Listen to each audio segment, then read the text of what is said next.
میر رضا قتل کیس میں ایک اور اہم پیش رفت، سندھ فورنزک ڈی این اے ڈپارٹمنٹ میں شناخت کا عمل مکمل۔ میر رضا کا ڈی این اے والدین سے میچ کر گیا ہے۔ ذرائع کے مطابق میڈیکل بورڈ کی جانب سے سندھ پولیس کو رپورٹ جمع کرا دی گئی ہے۔ مقتول کی شرٹ کے کیمیائی تجزیے کی رپورٹ میں اہم انکشافات سامنے آئے ہیں۔ کیمیائی جانچ کے دوران شرٹ پر نمک کے تیزاب کے شواہد ملے۔ خون کے نمونوں میں بے ہوشی کی دوا کے اجزاء بھی پائے گئے۔ نئی تحقیقاتی ٹیم کا میر رضا کے اہل خانہ کے ہمراہ جائے وقوع کا معائنہ، شواہد کا تفصیلی جائزہ، لاش کی نشاندہی کرنے والے مالی سے بھی پوچھ گچھ۔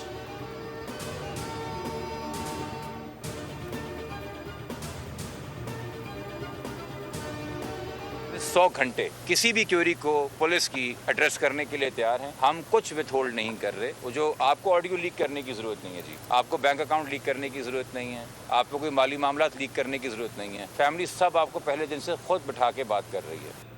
میر رضا کے والد میر حسین اور وکیل کا تفتیشی ٹیم پر اعتماد کا اظہار۔ میڈیا سے گفتگو میں کہا کہ پولیس کو 3 مشکوک افراد سے متعلق معلومات دی گئی ہیں۔ امید ہے کہ نئی ٹیم کیس کو منطقی انجام تک پہنچائے گی۔ وکیل جبران ناصر نے کہا کہ میر رضا کے والدین کسی بھی بات کا جواب دینے کو تیار ہیں۔ پولیس سنسنی نہ پھیلائے، بینک اکاؤنٹس اور آڈیو لیک کرنے کی ضرورت نہیں۔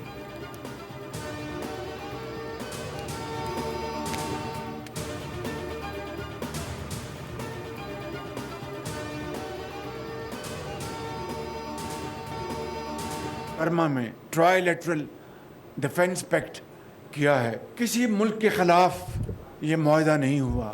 یہ معاہدہ ہے امن کو فروغ دینے کا، یہ معاہدہ ہے ترقی اور خوشحالی کو فروغ دینے کا۔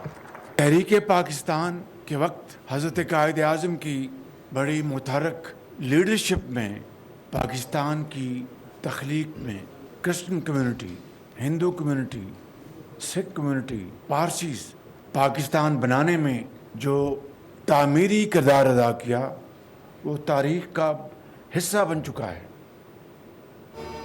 سعودی عرب، پاکستان، ترکی دفاعی معاہدہ امن اور ترقی کے لیے ہے۔ مشترکہ دفاعی معاہدہ امن اور خوشحالی کو فروغ دینے کا معاہدہ ہے۔ وزیر اعظم شہباز شریف کا اقلیتی برادری کی خصوصی تقریب سے خطاب، کہا کہ اقلیتوں نے تحریک پاکستان میں قائد اعظم کا ساتھ دے کر تعمیری کردار ادا کیا۔ ہم سب نے مل کر پاکستان کی ترقی اور خوشحالی کے لیے کام کرنا ہے۔ مسیحی، ہندو، سکھ اور پارسی بھائی کا سب ہمارے دل میں بہت احترام ہے۔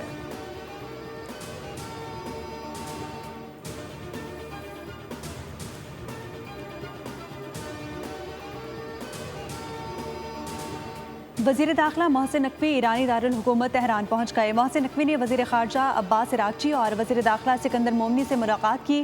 اس موقع پر امریکہ ایران مذاکرات، علاقائی صورتحال اور باہمی تعاون سے متعلق امور پر غور کیا گیا۔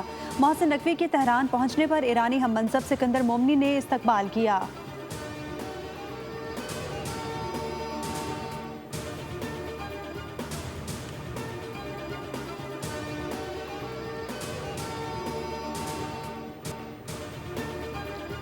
سیکیورٹی فورسز کی راولپنڈی میں بروقت کارروائی، مال روڈ پر فائرنگ کرنے والے ملزم کو ہلاک کر دیا۔ سیکیورٹی ذرائع کے مطابق ملزم کی شناخت ضلع خیبر کے رہائشی محمد حسین کے نام سے ہوئی۔ ہلاک ہونے والا ملزم پی ٹی آئی کا سرگرم کارکن تھا۔ ملزم سے پارٹی پرچم، اسلحہ، گولیاں اور اہم دستاویزات بھی برآمد۔ ہلاک دہشت گرد محمد حسین دھرنوں کے دوران اشتعال انگیزی، پتھراؤ اور فائرنگ میں بھی ملوث رہا۔ ہلاک دہشت گرد سیکیورٹی فورسز کو اسلحے کے ذریعے نشانہ بناتا تھا۔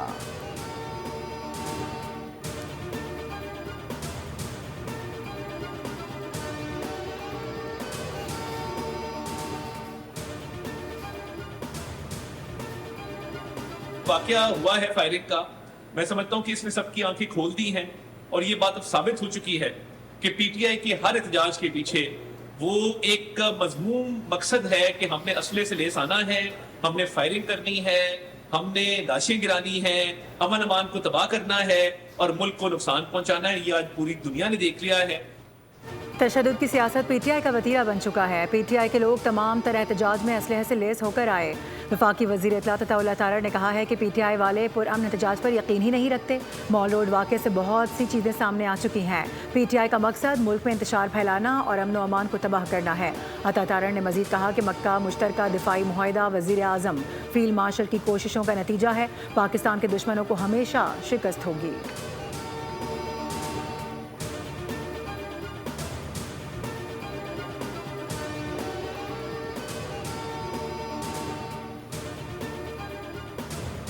صدر مملکت آصف علی زرداری کی منظوری کے بعد وزارت قانون نے ہائی کورٹس میں ایڈیشنل ججز کی تقرری کا نوٹیفیکیشن جاری کر دیا۔ اسلام آباد اور بلوچستان ہائی کورٹس کے 3 ایڈیشنل ججز کی منظوری۔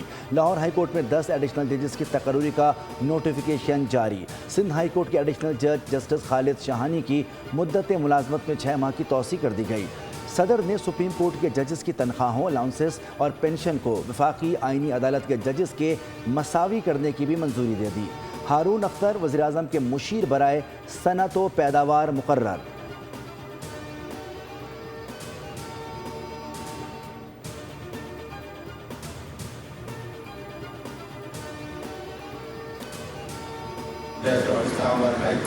I will discharge my duties. I will discharge my duties and perform my functions honestly to the best of my ability and faithfully the Constitution of the Islamic Republic of Pakistan. اسلام آباد high court کے 3 نئے additional ججز نے حلف اٹھا لیا۔ Justice Ayaz شوکت، justice Umair مجید ملک اور justice Shah Rukh Arjumman نے حلف لیا۔ اسلام آباد ہائی کورٹ کے چیف جسٹس سردار سرفراز ڈوگر نے ججز سے حلف اٹھوایا۔ لاہور ہائی کورٹ کے 10 نئے ججز نے بھی حلف اٹھا لیا ہے۔ Chief justice Lahore high court Aalia Neelum نے بھی حلف لیا۔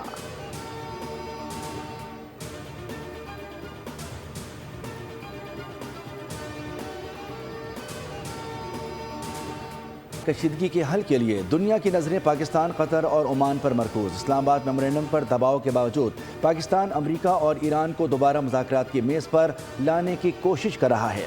پاکستان اور قطر نے امریکہ ایران کو جنگ بندی اور مذاکرات کی طرف واپس لانے کے لیے مشترکہ تجویز پیش کی۔ امریکی ادارے اسٹیمپسن سینٹر نے کہا ہے کہ پاکستانی وزیر خارجہ کی جانب سے ایرانی ہم منصب کو اسلام آباد آنے کی دعوت امن عمل جاری رکھنے کا واضح عزم ہے۔ واشنگٹن سے دفاعی روابط، تہران سے تاریخی تعلقات اور بیجنگ سے قربت پاکستان کو منفرد سفارتی حیثیت دیتے ہیں۔ پاکستان کی سفارتی طاقت محض رد عمل تک محدود نہیں۔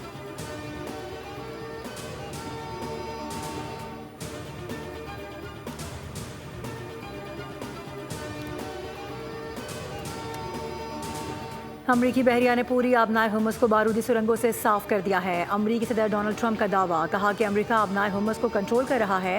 ہماری ناکہ بندی ناقابل تسخیر رہی ہے۔ امریکہ ایران کے خلاف کارروائی تیز کر سکتا ہے۔ امریکہ ایران سے پہنچائے گئے نقصانات کا ہرجانہ طلب کرنے جا رہا ہے۔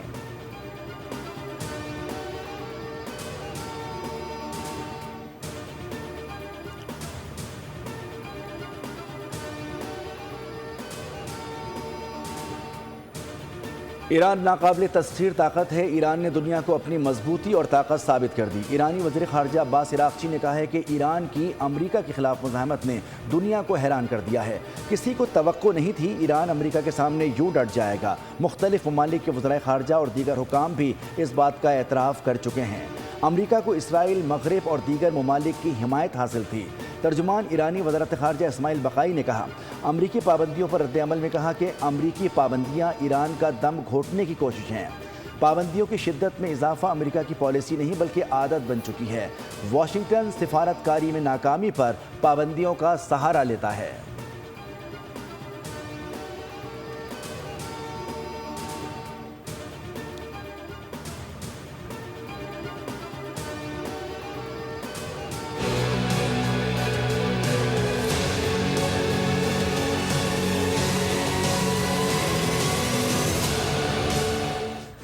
آزاد کشمیر انتخابات کا تیسرا مرحلہ غیر حتمی غیر سرکاری نتائج کے مطابق پیپلز پارٹی 2، نون لیگ 1 نشست پر پراجمان۔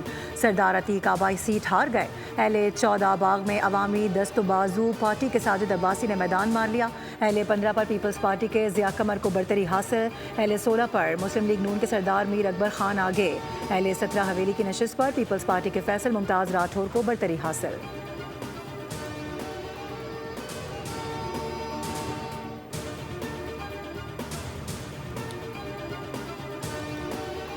پارلیمنٹیرینز کا کام نہیں ہے سر، پارلیمنٹیرینز عدالتوں کے باہر کھڑے ہوں گے۔ پریشر آپ کے بار کونسل کے ممبرز نے بنانا ہے، جن کے کو آپ نے پیسے لے کے ٹکٹس دیے۔ کہاں ہیں لوگ؟ آپ نے کوئی دیکھے ہیں؟ آپ مجھے دکھائے نا کوئی ایک شخص، مجھے غلط ثابت کرے، میں اس گروپ پہ معافی مانگ لوں گی۔ اوے بی بی، میری زندگی ایک کھلی کتاب ہے، میں نے زندگی ایسے نہیں گزاری۔ میری زندگی کا ایک لمحہ نہیں ہے جس پہ کوئی انگلی اٹھا سکے۔ بولو جو بول سکتی ہو تم۔